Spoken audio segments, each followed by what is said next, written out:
Bien, vamos a hablar entonces ahora de lo que son los signos y síntomas cerebrales de focalización que me orientan al médico examinador dónde está la enfermedad neurológica, dónde está, en qué sitio.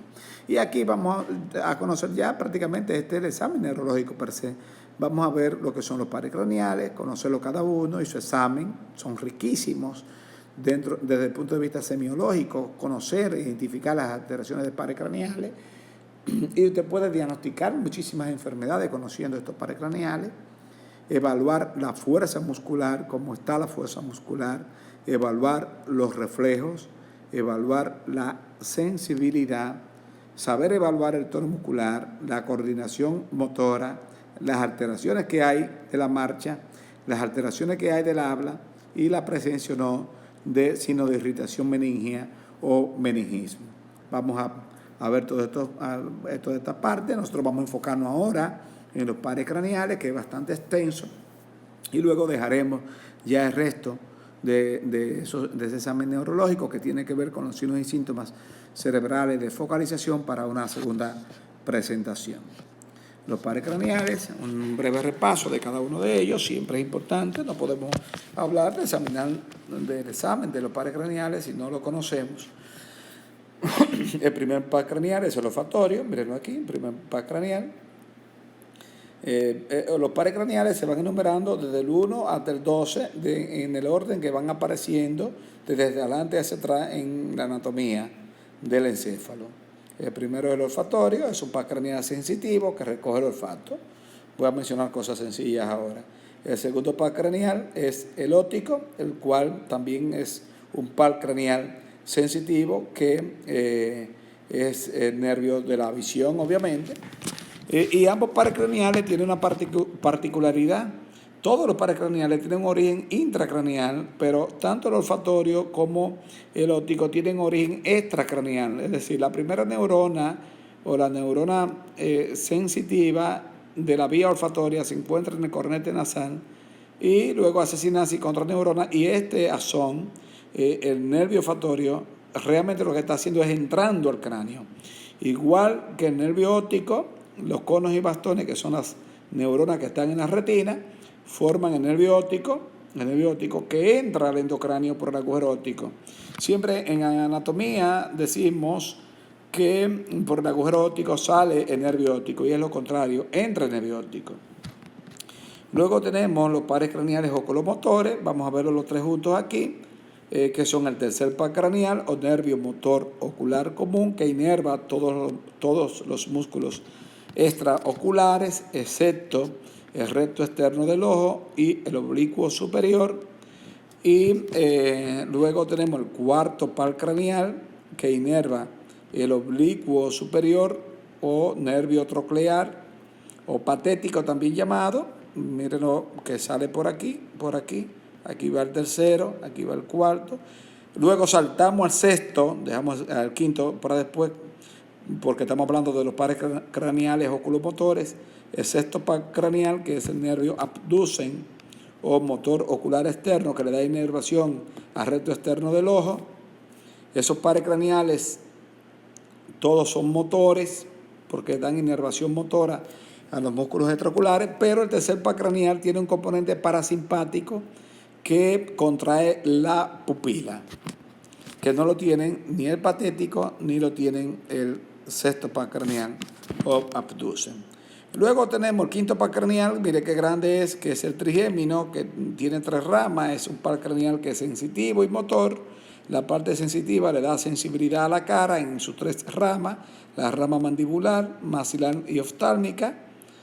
Y la rama motora le da inervación motora a los músculos de la masticación, que son el macetero, el temporal, pterigoideo externo y pterigoideo interno. Esa es la rama motora del nervio trigémino. Luego vamos entonces, ya mencionamos el trigémino, es el quinto obviamente. El sexto lo mencionamos junto con los oculomotores. Vamos entonces al séptimo, que es el facial. Viene luego aquí el facial, séptimo par craneal. El facial es un par craneal muy interesante desde el punto de vista semiológico, y es un par craneal que es mixto, es motor, sensitivo, pero también tiene componente parasimpático. La parte motora del nervio facial le da inervación motora a los músculos de la mímica de la expresión, excepto al elevador del párpado superior, que es inervado por el sexto par craneal. También le da inervación sensitiva a los 2/3 anteriores de la lengua y al oído interno. Y también le da inervación parasimpática a las glándulas salivales, submaxilares y sublinguales. Ese es el facial. Luego tenemos el octavo par craneal. El octavo par craneal, aquí tenemos la rama sensitiva del facial, que es el nervio intermediario de Wisber, que le da inervación a la lengua y al oído interno. Luego tenemos el octavo par craneal, que es el nervio auditivo o vestíbulo coclear, que tiene un componente auditivo que le da inervación a los órganos que tienen que ver con la audición, con la cóclea, y tiene una parte vestibular que recibe la información del equilibrio o la parte que tiene que ver con la parte vestibular. Por lo tanto, tiene dos funciones, una función coclear y una función vestibular, para escuchar y para el equilibrio.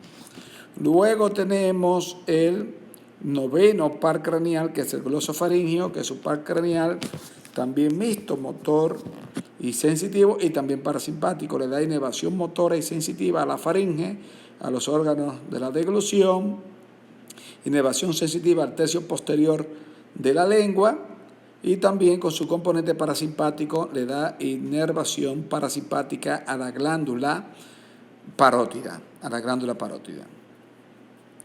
Un detalle que se me olvidó mencionar, que la glándula lagrimal está inervada, es un componente parasimpático, por el séptimo par craneal. Bien, el nervio vago, que es el nervio de recorrido más largo, le da inervación motora, sensitiva y parasimpática a la mayor parte del tubo digestivo, a una gran parte del aparato respiratorio y el aparato circulatorio, corazón. De igual forma también le da inervación a la faringe y parte del oído interno. Por lo tanto, es un par craneal que tiene un gran trabajo, trabaja bastante, por lo tanto el nombre de nervio vago pues no sería muy adecuado para este nervio que trabaja tanto. También se le llama neumocardiogástrico porque se distribuye entre los pulmones, el corazón y el tubo digestivo. El 11º par craneal, aunque estamos acostumbrados a decir 11º, el término correcto es 11º par craneal o espinal accesorio, es un par craneal motor puro que le da inervación motora a los músculos esternocleidomastoideo y trapecio. Y luego tenemos el hipogloso, que también es un par craneal motor puro que le da inervación motora a los músculos de la lengua. Entonces, con ese conocimiento grosero de los pares craneales, vamos a entrar entonces a examinar cada uno de los pares craneales. ¿Cómo lo examinamos? Tenemos el primer par craneal, que es el nervio olfatorio. El nervio olfatorio, como hemos mencionado, es un par craneal que tiene un origen extracraneal. La primera neurona de la vía olfatoria se origina aquí en el cornete nasal, y cuyos axones se introducen a través de la lámina cribosa, atraviesan la lámina cribosa y se llaman filetes de nervio olfatorio. Esa neurona hace sinapsis con la segunda neurona que se encuentra aquí en este abultamiento, que se llama bulbo olfatorio, cuyo axón se dirige hacia atrás y se proyecta una parte externa en el uncus del hipocampo, en la corteza olfatoria, y una parte interna que se conecta con el otro bulbo olfatorio del otro lado. Entonces, el nervio olfatorio, la forma de examinarlo es usando sustancias aromáticas. Se cierra una coana nasal y se usa sustancias aromáticas como vainilla, canela, etc. Pero en nuestro consultorio lo que tenemos es alcohol, que lo usamos con mucha frecuencia. La evaluación del nervio olfatorio la evaluación del nervio olfatorio es usualmente dirigida cuando el paciente aqueja que tiene trastorno para la olfacción o que la comida, los alimentos no le saben igual, tienen ageusia. ageusia es falta del gusto. Y usualmente es que como el paciente tiene abolido el olfato, no puede oler los alimentos cuando lo están preparando o cuando se lo están sirviendo, y esa fase de la digestión, que se llama la fase cefálica de la digestión, no la tiene y por lo tanto no está ensalivando, y cuando el alimento le llega a la boca no siente que le sabe igual. Y esa es la queja del paciente. Y realmente cuando estos pacientes nos dicen, doctor, yo siento que la comida no me sabe igual, y evaluamos que no huele bien, entonces decimos que tiene anosmia, que no huele nada, o que tiene hiposmia, o que tiene cacosmia, que es una sensación desagradable del olfato. Usualmente hay que saber distinguir que esta pérdida del olfato no es igual para el hombre como para la mujer. El hombre que se le dice que perdió el olfato por cualquiera de las entidades que vamos a mencionar a continuación no tiene ningún tipo de problemas afectivos, pero la mujer, la pérdida del olfato para la mujer es catastrófico, ya que la mujer necesita el olfato para preparar los alimentos, para cuidar a los hijos, para aspectos higiénicos muy importantes en el sexo femenino, que obviamente no tienen la misma connotación en el hombre. Causas que pueden provocar alteraciones del olfato, por ejemplo, las afecciones virales, los síndromes gripales. Todas las afecciones virales pueden provocar alteraciones del olfato, que pueden ser transitorios o permanentes, rinitis alérgica, etc. Los traumatismos con fractura del piso anterior de la base del cráneo. Muchos de estos pacientes que vemos en los hospitales, que asistimos, pacientes con trauma, llegan a la consulta y te dicen, doctor, la comida no me sabe igual, y entonces usted le dice, cierra los ojos, le pone una turunda de algodón alrededor de la nariz, tapándole una coana primero y luego la otra, y nos damos cuenta que no es que la comida no le sabe igual, es que no huelen bien. En estos casos de fractura del piso anterior de la base del cráneo. También ciertos tumores del piso anterior, como los meningiomas del surco rineo-olfatorio, pueden causar trastornos del olfato, que se ven con mucha frecuencia cuando se dan estas entidades. Bien, nervio óptico. El nervio óptico es un par craneal sumamente interesante de estudiar desde el punto de vista semiológico, desde el punto de vista clínico. Es un par craneal cuyas células o neuronas llamadas conos y bastones están en la retina. Vemos aquí las conos y bastones de la parte nasal de la retina, que ven un objeto localizado en la parte temporal o lateral. Vemos las conos y bastones de la retina en la parte temporal, que ven un objeto localizado en la parte nasal, como una parábola. Estas células ven lo que está aquí por fuera y estas ven lo que está por dentro. Ambos axones, tanto de las neuronas de la parte nasal como de la parte temporal, forman el nervio óptico. O sea, un nervio óptico está formado por axones de las neuronas de la retina nasal y temporal de un mismo globo ocular. Miren aquí. Entonces, este es el nervio óptico. El nervio óptico llega hasta un punto donde solamente las fibras nasales se cruzan. Solamente las fibras nasales se cruzan, pero las fibras temporales se quedan en el mismo lugar, no se cruzan. Y detrás de ese cruzamiento de las fibras nasales, que se llama quiasma óptico, detrás ya esto no se llama nervio óptico, porque el nervio óptico tiene que estar formado por fibras nasales y temporales de un mismo globo ocular. Ya esto no se llama nervio óptico, esto se llama tracto óptico o bandeleta óptica. Y un tracto óptico, bandeleta óptica, está formado por fibras nasales de un lado con fibras temporales del mismo lado. Luego entonces estas fibras nasales y temporales o este tracto óptico llega al cuerpo geniculado externo del tálamo.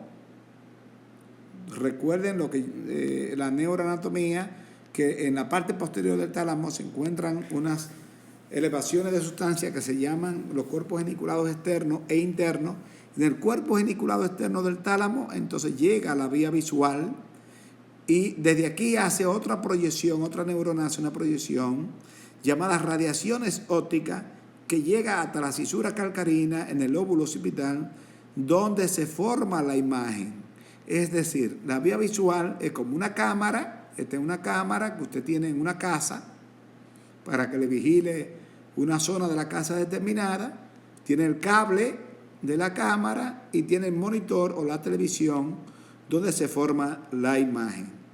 Nosotros solamente con los globos oculares, con la retina, con los conos y bastones, recogemos las luces y los colores que van por el nervio óptico y esa imagen es interpretada en el lóbulo occipital, en la cisura calcarina, donde se encuentra el área visual primaria, en el área 17, también el área 18 y 19 del mapa de Brodmann.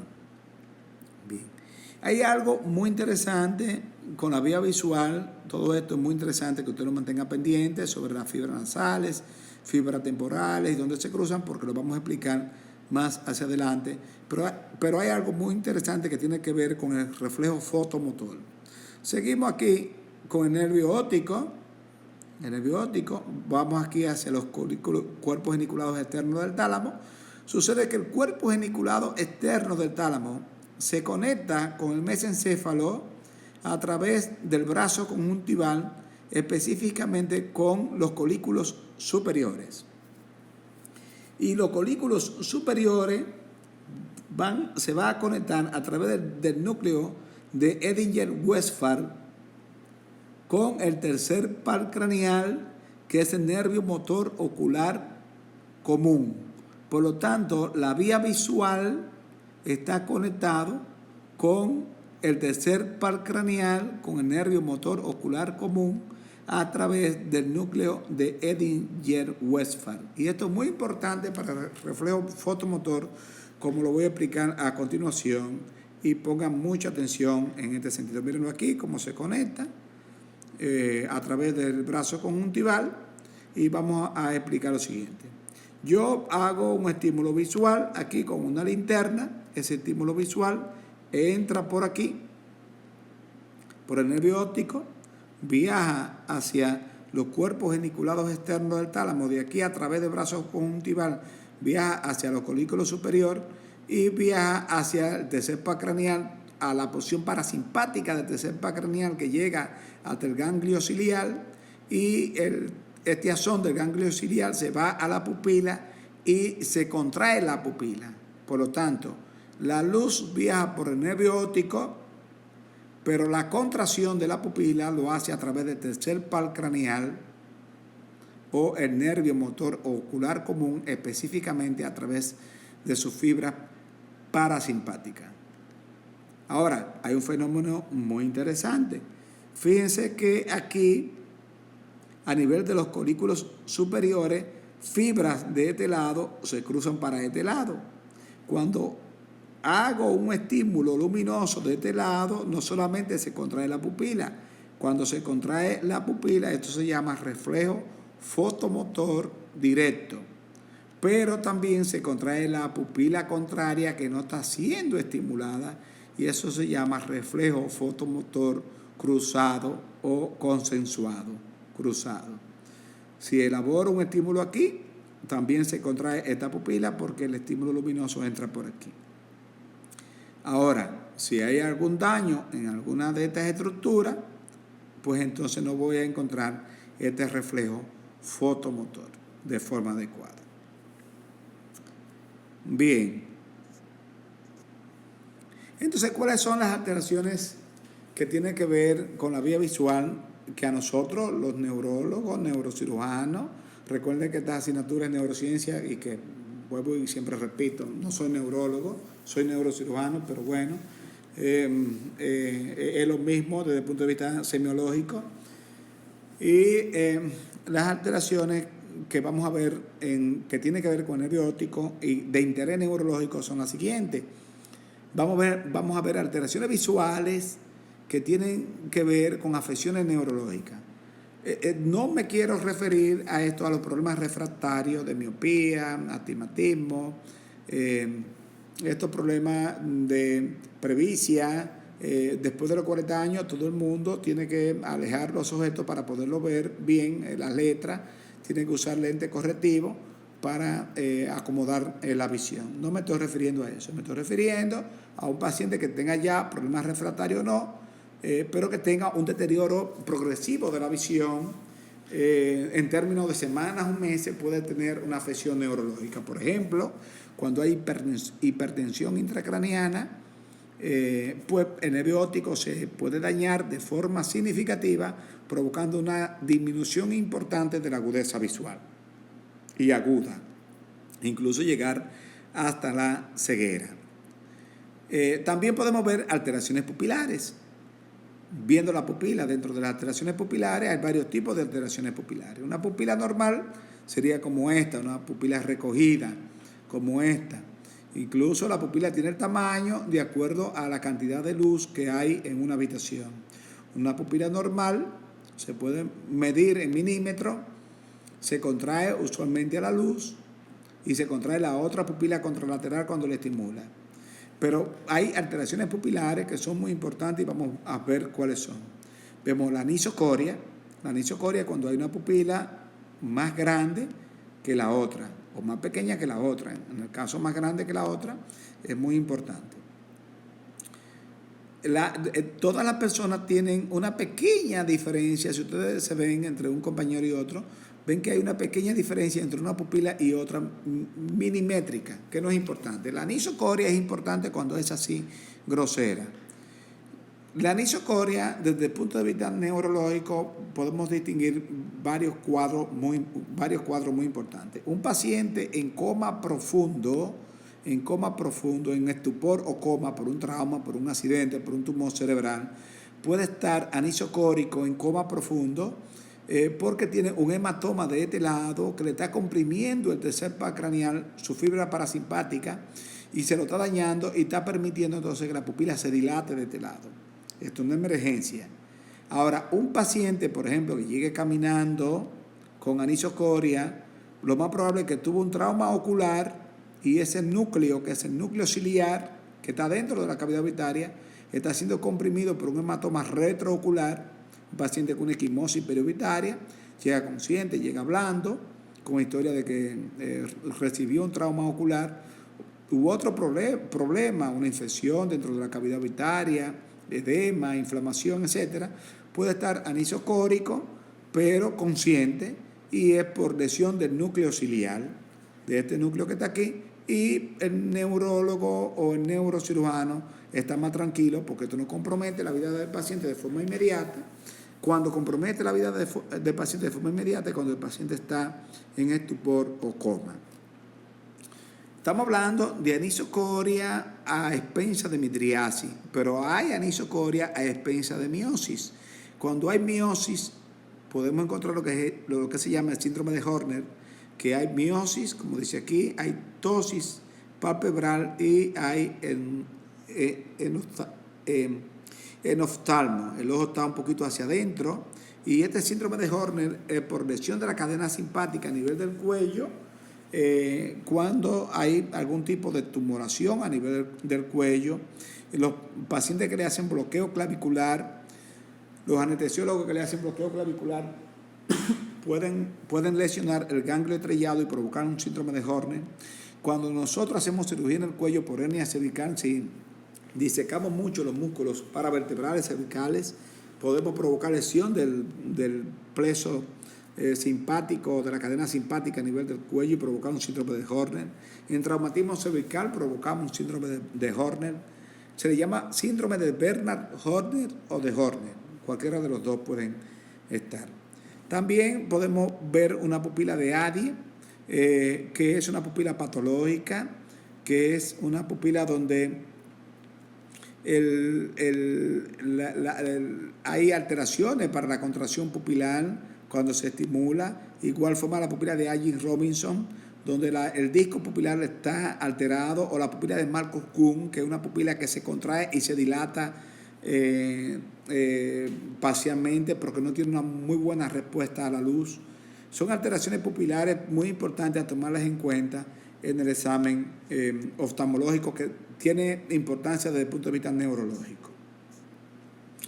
También, desde el punto de vista visual, tenemos que estar claros de que el paciente puede identificar los colores de forma adecuada, que no tiene un daltonismo. Esta es una condición en la que el paciente no puede identificar el color rojo o no puede identificar el color verde con el azul, se le confunde.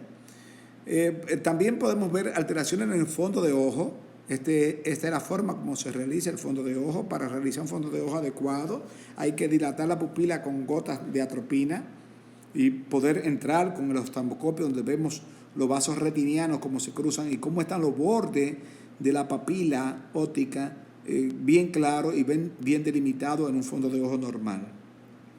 Se dice que el nervio óptico es la única parte del sistema nervioso que usted puede ver de un paciente. Y fíjense cómo este médico le está viendo el sistema nervioso a esta paciente, porque está viendo la punta del nervio óptico, la papila óptica. La punta del nervio óptico se llama la papila óptica. Entonces, cuando hay edema de papila, entonces, o papiledema, estos bordes de la papila pues están distorsionados, se ven borrosos y los vasos retinianos no se ven y ya entonces aquí se llama papiledema. Y esto es un indicativo de que hay hipertensión intracraniana, de que este nervio óptico está siendo muy sufrido y que este paciente amerita atención médica urgente y que posiblemente sea una atención médica desde el punto de vista neurológico o neuroquirúrgico. Este fondo de ojo normal y este papiledema. Pero también en el fondo de ojo podemos ver lo que se llama la hemorragia subhialoidea, que se ve en la hemorragia subaranoidea. Podemos ver hemorragias en llama, podemos ver atrofia del nervio óptico. Pero lo que yo quiero que ustedes no olviden es el papiledema y el fondo de ojo normal. También vemos alteraciones campimétricas que obviamente lo que explicamos de la vía visual son de mucha importancia. Y las alteraciones campimétricas se hacen en el examen neurológico con el paciente enfrente a nosotros y con el médico parado más o menos a 1 metro, 2 metros del paciente. Obviamente el médico tiene que tener su vía visual buena sin alteraciones campimétricas, porque si este médico tiene alteraciones campimétricas igual que el paciente, pues obviamente el examen no sirve para nada. Esta es una campimetría de consultorio, pero hay una campimetría digital que se hace con aparatos que usan los oftalmólogos, que viene con un reporte donde se ven los globos oculares y las áreas con las manchas bien establecidas, y el oftalmólogo te lo dice de forma clara, pero bueno, esta es una campimetría que la podemos hacer en nuestro consultorio. Se le dice al paciente que cierre los ojos, que se tape un ojo, que te mire hacia la cara. Entonces, mirando hacia la cara, usted va moviendo los dedos, lo va moviendo, subiéndolo, bajándolo, dejándolo sin mover y moviéndolo. Y el paciente le va diciendo si lo veo moverse o no, pero siempre manteniendo la mirada hacia frente suyo. Obviamente, vuelvo y repito, usted tiene que tener su campimetría buena para que esto se haga. Entonces, haciendo ese pequeño examen campimétrico, podemos ver lo siguiente. Si el paciente tiene una lesión aquí donde está la A, vamos a ver que el paciente va a ver bien en este campo visual, pero no va a ver en este otro campo visual. Esto se llama amaurosis. Pérdida total de la visión de un globo ocular se llama amaurosis. Si el paciente tiene una lesión aquí donde está la B, vamos a ver que la fibra nasal de este lado está dañada. Por lo tanto, el campo temporal de este lado no va a ver, porque esta fibra nasal ve un objeto localizado en el campo temporal. Y la fibra nasal de este lado también está dañada, que ve un objeto localizado en el campo temporal. Entonces, este paciente va en la B, va a ver así, va a tener una hemianosia bitemporal, porque no ve los campos temporales, o hemianosia heterónima, porque si pongo este campo encima de este campo me da que están en campos opuestos. Si la lesión solamente está afectando la parte lateral del quiasma óptico, vamos a tener entonces que la fibra temporal de este lado, está afectada, que ve un objeto localizado en el campo nasal. Por lo tanto, la ceguera es una hemianosia solamente de un solo ojo, monocular. Si la lesión está en la D, aquí en el tracto óptico, en la bandeleta óptica, donde las fibras temporales de este lado está afectado, por lo tanto el campo nasal de este lado no lo va a ver como este lado, y las fibras nasales que se cruzan de este lado tampoco lo va a ver, por lo tanto el campo temporal de este lado está afectado, va a tener una hemianopsia homónima, porque si tomo este campo visual, lo pongo sobre este, me da el mismo cuadrante, hemianopsia homónima. Ya cuando las radiaciones ópticas están afectadas, voy a tener la cuadrantonopsia, si es la mitad, y si es totalmente, voy a tener lo mismo que aquí, que la de la hemianopsia homónima. Por lo tanto, vuelvo y reitero, conocer la vía visual es muy importante, y conocer la anatomía es muy importante para hacer un buen examen neurológico. La vía visual se puede ver afectada en muchas patologías, tanto de nervio óptico, como también patología del cerebro que compriman la vía visual en cualquier punto. De igual forma, también que compriman o que aumente la presión del líquido cefalorraquídeo puede comprimir el nervio óptico y provocar papiledema. Por lo tanto, es muy importante conocer la vía visual, porque conociendo la vía visual podemos saber si hay o no una afección neurológica y ubicar esa afección neurológica. Vamos a pasar ahora al tercer par craneal o nervio motor ocular común. Vemos aquí el nervio motor ocular común, sus núcleos como salen de la fosa interpeduncular, es el tercero. Vemos el ganglio ciliar aquí que le hablé. Esos son todos los músculos extraoculares que inervan el motor ocular común. También inerva el músculo elevador del párpado superior y el músculo esfínter de la pupila que contrae la pupila.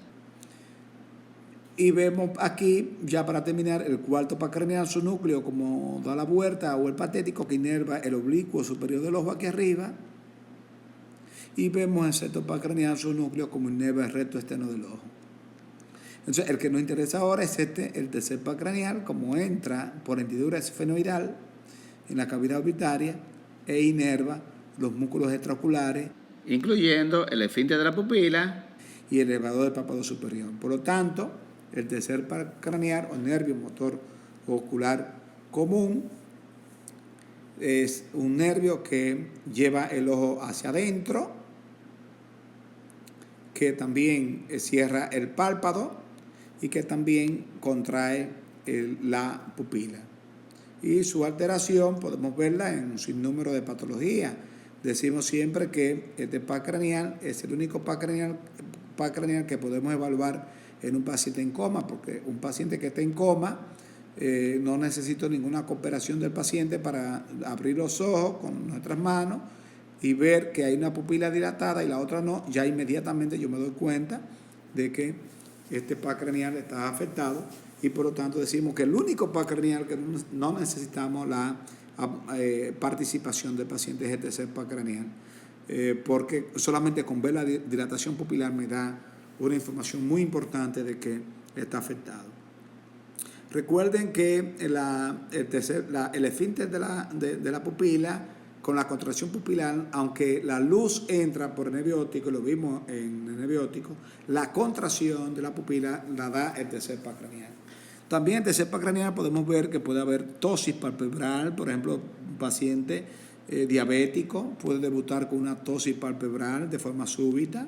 Cuando yo abro este párpado me doy cuenta que la pupila está dilatada y que usualmente el paciente, además de la tosis, como se ve en este caso, mire el esfuerzo que está haciendo por abrir el párpado, tiene un estrabismo divergente, el globo ocular está tirado hacia afuera porque el recto externo del ojo, que está sano, está llevando el globo ocular hacia afuera. Este tercer par craneal se puede ver afectado por patología dentro de la misma cavidad orbitaria, de lesión del núcleo ciliar, como le mencioné, cualquier infección retroocular. Un hematoma retroocular puede provocar afección.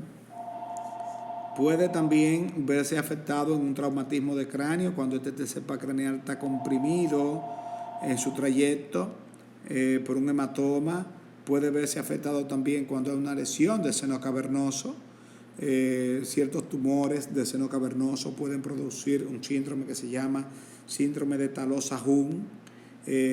También puede verse afectado cuando hay fístula carotidio cavernosa, aneurisma de la arteria comunicante posterior, la cual va paralela al tercer craneal, puede provocar una ptosis palpebral con dilatación de la pupila. Puede también provocar alteraciones del tercer craneal en lesiones del tallo cerebral, como síndromes alternos que veremos en otro capítulo. Por lo tanto, el tercer craneal es un par craneal bastante importante a tomar en cuenta. Cuarto par craneal, nervio patético. Miren aquí su núcleo cómo va. Inerva el oblicuo superior del ojo. Miren el oblicuo superior del ojo como está aquí. Y vemos aquí cómo está la polea de reflexión del músculo oblicuo superior del ojo para terminar insertándose en la parte posterior del globo ocular. Por lo tanto, cuando este músculo se contrae, tira el globo ocular hacia abajo. Y cuando está afectado, en cualquier trayecto, en cualquier punto o en el tallo cerebral, pues entonces vamos a tener una parálisis de la mirada vertical donde el paciente no puede mirar hacia abajo. Por lo tanto, si yo le digo al paciente que mire hacia abajo, aquí miró de forma adecuada, aquí está perfectamente bien, pero aquí tiene una parálisis de la mirada hacia abajo, no puede llevar el globo ocular hacia abajo. Por lo tanto, de este lado hay una lesión del nervio patético o troclear. El nervio trigémino es un nervio cuyo origen lo vemos aquí a nivel de la protuberancia. Es un nervio mixto, motor y sensitivo. La parte sensitiva le da inervación sensitiva a la cara a través de 3 ramas: la rama oftálmica, la rama maxilar superior y la rama maxilar inferior, y una rama motora que le da inervación motora al músculo de la masticación. Este nervio es muy importante, lo examinamos con una escobillita. El paciente usualmente, esto no se hace de forma rutinaria en el examen neurológico. Un paciente que vaya al consultorio, no estamos examinando el nervio trigémino. Si el paciente refiere que tiene dolor facial en el contexto de una neuralgia del trigémino, pues entonces ahí sí nos detenemos a examinar cuáles son las ramas que duelen. Entonces tenemos la rama oftálmica, la rama maxilar superior y la rama maxilar inferior.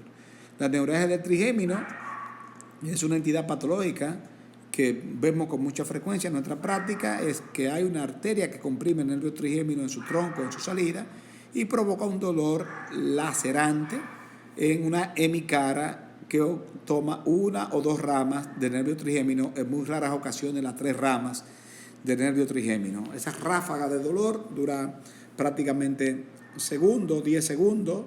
Es muy difícil la vida de estos enfermos. Se trata con medicamentos, con carbamazepina, pero en muchos casos pues, no responde al tratamiento quirúrgico, y nosotros tenemos que hacer una cirugía aquí detrás y decomprimir el nervio y quitar esa arteria que está comprimiendo el nervio. Es una cirugía que en lo particular nos fascina, tenemos muy buenos resultados. Es una cirugía bastante preciosa porque repasamos una anatomía muy bonita de esa zona y se quita esa arteria que está pegada al nervio y se pone como una especie de esponja o de material no absorbible para que los latidos de esa arteria no le dé al nervio y no provoque el dolor de la cara. Se llama neuralgia del trigémino. Bien, también podemos ver que el nervio trigémino le da inervación motora a los músculos de la masticación, el macetero, temporal, pterigoideo externo y pterigoideo interno. Pacientes que tienen enfermedad de motoneurona, ya sea bilateral o unilateral, pacientes que tienen miastemia, pueden llegar con la mandíbula caída, con falta de tono mandibular o la mandíbula desviada a uno u otro lado por una de estas enfermedades. Vemos el nervio motor ocular externo. Este es el núcleo del nervio motor ocular externo. Vemos cómo sigue por aquí e inerva el recto externo del ojo, que está cortado aquí. El recto externo del ojo lleva el globo ocular hacia afuera. Y cuando se afecta, pues entonces el paciente tiene un estrabismo convergente, porque el motor ocular común roba la función del motor ocular externo.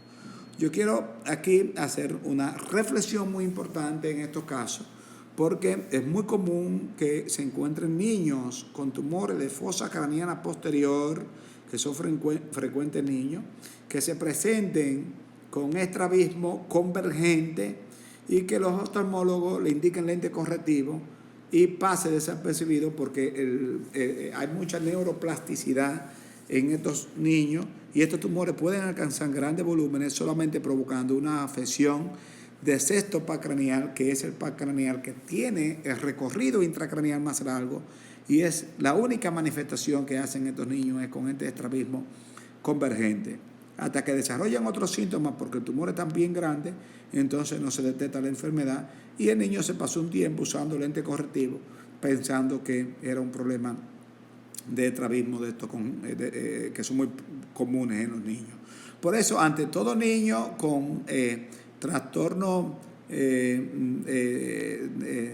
visuales, tipo que tenga un estrabismo, siempre es bueno hacer un estudio de neuroimagen, que no está de más, que podemos encontrar un tumor de esto y obviamente el enfoque terapéutico será muy diferente. Por lo tanto, el sexto par craneal es un par craneal muy importante, vuelvo y repito, porque es el que primero se lesiona en cualquier lesión expansiva o ocupativa de espacio intracraneal, porque es el par craneal que tiene recorrido intracraneal más largo. Tenemos el nervio facial, que es un nervio muy importante, muy rico semiológicamente. Es muy de vital importancia conocer su distribución, sus funciones, porque verlo y examinarlo podemos detectar muchas enfermedades neurológicas conociendo este nervio. El nervio facial podemos verlo aquí, el nervio facial podemos verlo aquí como sale del surco bulboprotuberancial, luego entra por el agujero auditivo interno junto con el nervio auditivo y sale por el agujero estilomastoideo y se divide en diferentes ramas. Este nervio facial es un nervio importantísimo que es motor, le da inervación motora a los músculos de la expresión, excepto el elevador del párpado superior, que es dado por el tercer par craneal. Pero le da inervación motora a todos los músculos de la mímica o de la cara. Es un par craneal sensitivo que le da inervación sensitiva a los 2 tercios anteriores de la lengua y parte del agujero auditivo interno, del oído interno. Y tiene una parte parasimpática que le da inervación parasimpática a la glándula lagrimal, glándula sublingual y submaxilar. Por lo tanto, es un nervio muy importante que hace expresiones clínicas muy importantes que la podemos ver como parálisis facial. Parálisis facial que pueden ser de origen central por un tumor en el cerebro, por un tumor de un lado, se manifiesta entonces con la comisura labial desviada, por una hemorragia cerebral, por una isquemia cerebral, la comisura desviada hacia el otro lado, pero el paciente puede cerrar los ojos perfectamente bien. O puede ser una parálisis facial periférica causada por un daño del mismo nervio, ya sea a nivel del núcleo del mismo nervio facial en el tronco cerebral, como el síndrome de Miller-Gubler, o en su trayecto como la parálisis facial periférica de Bell o el espasmo facial o un tumor del nervio auditivo que comprime el nervio facial junto con el nervio auditivo, donde tenemos una parálisis facial periférica donde el paciente tiene desviación de la comisura labial, pero cuando se le pide que cierre los ojos no lo puede cerrar. Y esto vamos a explicarlo un poquito mejor. Tenemos aquí que en la corteza motora, según ustedes recuerdan, podemos ver el homúnculo de Penfield, donde aquí hay una gran zona que corresponde a la cara, para mover la cara en la parte motora. Entonces tenemos aquí las fibras supranucleares del nervio facial. Esas fibras supranucleares del nervio facial van desde la corteza motora hacia el núcleo facial para mover la cara. Entonces, desde el punto de vista práctico, vamos a dividir el núcleo del nervio facial en 2 partes. Un núcleo facial superior y un núcleo facial inferior. El núcleo facial superior inerva la parte superior de la cara y el núcleo facial inferior inerva la parte inferior de la cara. Vuelvo y repito que esta división es solamente descriptiva para que el estudiante pueda entender, pero en la realidad es un solo núcleo. Vemos que las fibras córtico-nucleares de este lado tira fibra para el núcleo facial superior de este lado, fibra para el núcleo facial inferior de este lado y fibra para el núcleo facial superior de este lado, pero no para el núcleo facial inferior de este lado. Ahora, la de este lado sí tira fibra para el núcleo facial superior de este lado, núcleo facial superior de este lado y núcleo facial inferior del otro lado. Esto es muy importante saber estos detalles neuroanatómicos.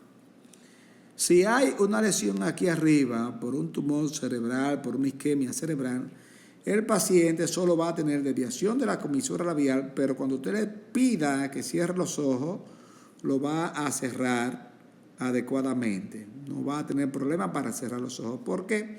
Porque lo que va a estar dañado solamente la parte inferior de la cara. ¿Por qué? Porque la fibra corticonuclear que va para este lado está dañada, pero no importa porque está recibiendo fibra de este lado. La fibra que va para este lado está dañada, pero no importa porque está recibiendo fibra de este lado.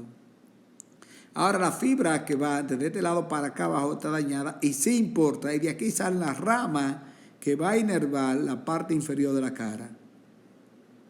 Y se va a traducir entonces con una desviación de la comisura labial hacia el lado que está la lesión. Ahora, vemos aquí el nervio facial que se ha formado ya por la parte superior del núcleo del nervio facial y la parte inferior del nervio facial. Por lo tanto, tenemos fibra que inervan la parte superior de la cara y fibra que inervan la parte inferior de la cara. Si se lesiona el tronco del nervio facial, tenemos una parálisis facial completa. Es decir, la comisura labial desviada y el ojo de este lado no lo podrá cerrar. Y aquí entonces la parálisis facial periférica es completa de la cara. La parálisis facial central solamente la comisura labial que está afectada, pero el paciente puede cerrar el ojo. Esta parálisis facial periférica, como se ve aquí, así, es muy común en la parálisis facial afrígole o de Bell, donde el paciente tiene un espasmo facial, pero también es común en otro tipo de patología, por ejemplo, la fractura del piso medio de la base del cráneo, que el paciente tiene otorragia u otorraquia, tiene signo de Bartlett positivo, signo de batalla, este paciente con trauma craneal, luego va a la consulta con la comisura labial desviada, que el ojo no lo puede cerrar de ese mismo lado y tiene una parálisis facial por fractura de peñasco del temporal. En nuestro medio eso es muy común. De hecho, la mayoría de la parálisis facial que nosotros vemos es eso. También ciertos tumores, como el neurinoma del acústico, fíjense ese tumor que está aquí entrando por el agujero auditivo interno, puede comprimir el nervio facial y provocando una parálisis facial periférica. También podemos ver lesiones de facial, como les mencioné, en la parálisis de Bell o parálisis afrígole, que es aquel paciente que sufre un cambio brusco de temperatura y entonces la comisura labial se desvía y el ojo no lo puede cerrar. Asusta bastante esto al paciente, va corriendo en emergencia, pero eso no es una situación grave. Se trata con medicamento ambulatorio y evoluciona por lo general muy bien. Bien, vamos a ver el nervio auditivo o vestíbulo coclear. Tiene una parte auditiva y una parte vestibular. La parte auditiva se examina frotando los dedos en un oído y otro. Usualmente de forma normal y tradicional, todas las personas escuchan más de un oído que de otro.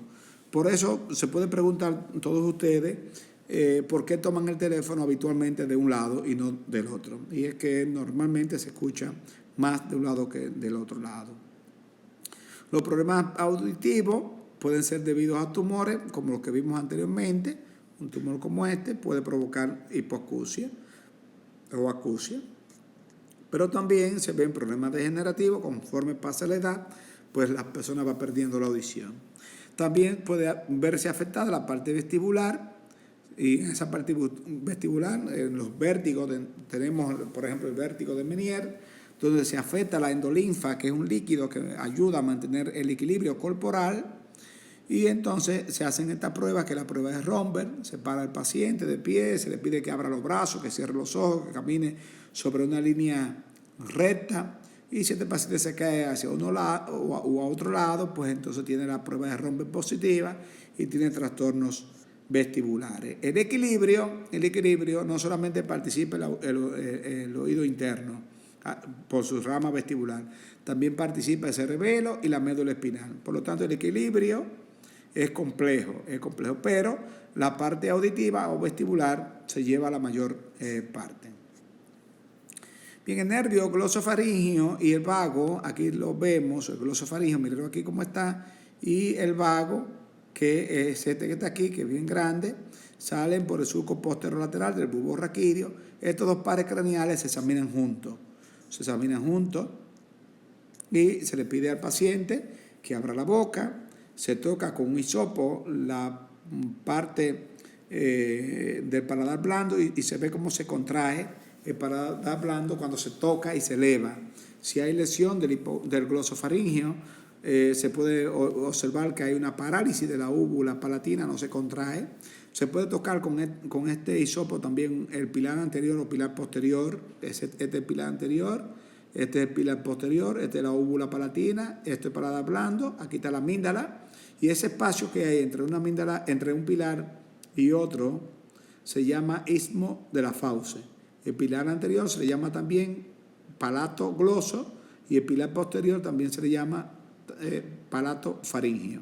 Y entre ambos el istmo de la fauce.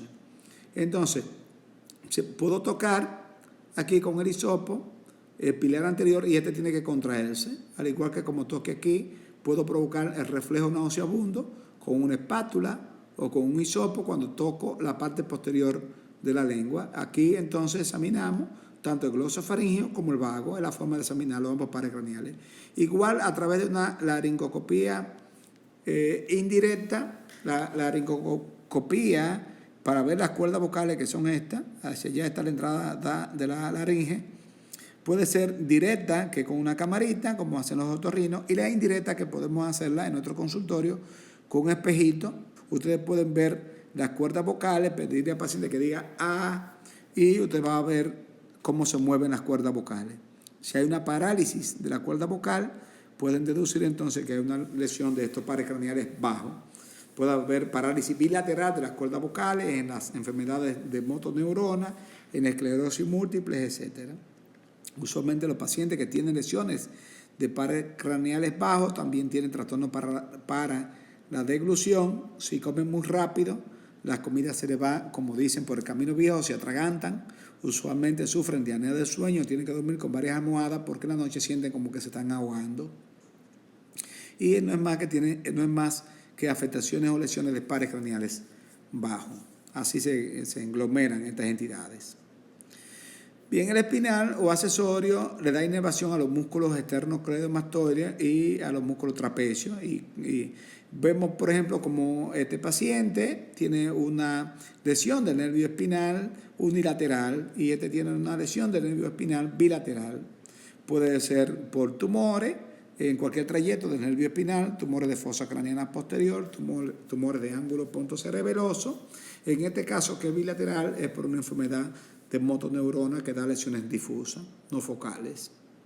Fíjense esa gran atrofia que hay aquí. Por último, tenemos el nervio hipogloso.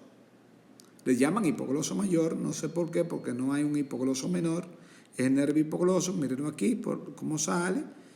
Sale de la fosa craneana posterior a través del agujero del hipogloso y le da inervación motora a la lengua. Le pedimos al paciente que lateralice la lengua hacia uno u otro lado. Con una espátula o un hisopo le pedimos al paciente que no haga fuerza con la lengua para ver cómo se mueve la lengua. En las enfermedades motoneurona aparece una lengua hipotónica, flácida, con fasciculaciones, con temblores dentro de la lengua. La lengua puede estar desviada a uno u otro lado cuando le pedimos que prolongue la lengua hacia adelante, que denota que hay afección de un lado del nervio hipogloso.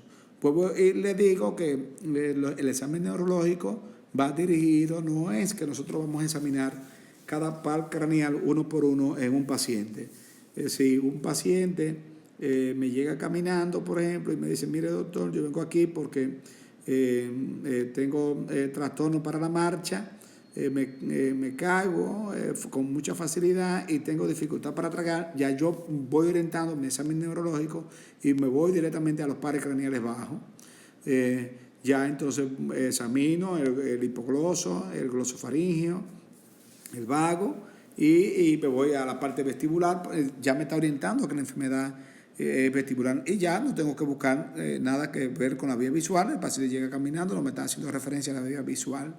Más por el contrario, si un paciente me dice, mire doctor, yo vengo aquí porque tengo dolor de cabeza y estoy perdiendo la visión lentamente y ya casi no veo, entonces me voy a la vía visual, le hago la campimetría, voy viendo si tiene papiledema y me voy hacia la vía visual. Por lo tanto, el examen neurológico va dirigido dependiendo de las primeras informaciones que el paciente te va dando. Porque, vuelvo y reitero, si usted se lleva de hacer un examen neurológico extenso, como va a tardar por cada paciente alrededor de 4 a 5 horas y para poder terminar. Y así entonces usted no va a ver más que 3 pacientes en un día. Pero obviamente tiene que conocerlo de forma completa.